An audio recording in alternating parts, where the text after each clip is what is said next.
आदरणीय प्रधानमंत्री श्री नरेंद्र मोदी जी के मार्गदर्शन में देश की नई संसद में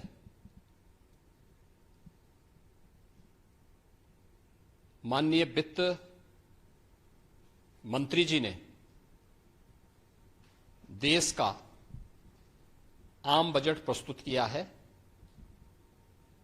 यह बजट सर्वस्पर्शी,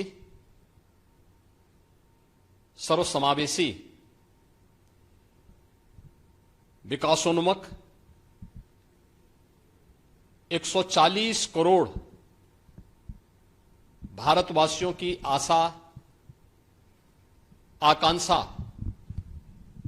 और अमृत काल के संकल्पों को पूरा करने वाला सिद्ध होगा। आम बजट 2024-25 आत्मनिर्भर एवं विकसित भारत के निर्माण का एक आर्थिक दस्तावेज है। इस आम बजट में अंत्योदय की पावन भावना,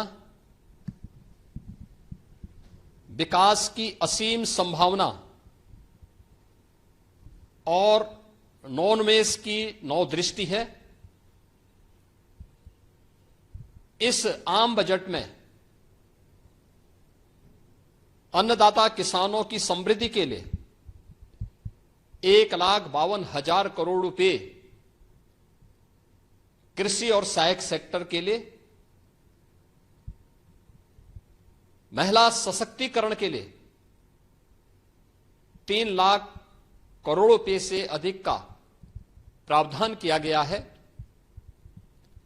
स्वाभाविक रूप से आधी आबादी, देश के सबसे बड़े राज्य उत्तर प्रदेश की आधी आबादी इससे सर्वाधिक लाभान्वित होने वाली है, और खासतौर पर तब जब उत्तर प्रदेश 2020 से ही मिशन शक्ति के कार्यक्रम को प्रभावी ढंग से यहां पर जमीनी धरातल पर उतार रहा है। सर्वाधिक अन्नदाता किसान उत्तर प्रदेश के अंदर निवास कर रहा है। उन अन्नदाता किसानों की समृद्धि में आज संसद में प्रस्तुत आम बजट बड़ी भूमिका का निर्वहन करने वाला है। युवाओं के लिए लाखों नौकरियों के साथ साथ मध्यम वर्गीय परिवार के लिए प्रत्यक्ष कर यानी इनकम टैक्स में जो नए टैक्स स्लैब की घोषणा हुई है, ये सभी अभिनंदनीय है, स्वागत योग्य है। इस पूरे बजट को अगर मैं कह सकता हूं कि यह बजट भारत को $5 ट्रिलियन की इकोनॉमी में बदलने के संकल्प के साथ ही दुनिया के ग्रोथ इंजन के रूप में भारत की भूमिका को और विकसित भारत की संकल्पना को साकार करने का एक आर्थिक दस्तावेज के रूप में यह देश की संसद में प्रस्तुत किया गया है। इस 140 करोड़ जनता जनार्दन के लिए समर्पित,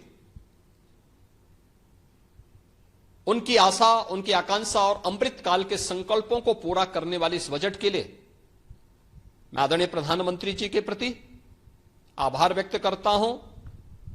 माननीय केंद्रीय वित्त मंत्री माननीय श्रीमती निर्मला सीतारमण जी को और उनकी पूरी टीम का मैं अभिनंदन करता हूं। देखिए, मध्यम वर्गीय परिवार में टैक्स के बारे में सबसे बड़ी छूट आज उपलब्ध हुई है, और यह लंबे वर्ष समय से यह मांग चली आ रही थी। 3 लाख तक के प्रत्यक्ष कर यानी इनकम टैक्स में कोई भी टैक्स नहीं लगेगा। इसके साथ साथ अन्य जो स्लैब भी दिए गए हैं वे काफी राहत भरे हैं। अलग अलग सेक्टर के लिए जो प्रावधान किए गए हैं, गांव के लिए, गरीब के लिए, किसान के लिए, नौजवान के लिए, एमएसएमई सेक्टर के लिए, ये लाखों नौकरियों को क्रिएट इससे होगा। इंडस्ट्री के लिए जो प्रावधान किए गए हैं, मुझे लगता है ये सभी स्वागत योग्य हैं और नौजवानों के लिए, समाज के हर तबके के लिए, महिला सशक्तिकरण के लिए, अन्नदाता किसानों के लिए, सभी तबके के लिए जो कुछ भी प्रावधान इसमें किया गया है, मैं कह सकता हूं कि यह राम राज्य की अवधारणा को साकार करने वाला एक सर्वस्पर्शी, सर्वसमावेशी और विकासोन्मुख बजट के रूप में यह मोदी 3 का यह पहला बजट जाना जाएगा।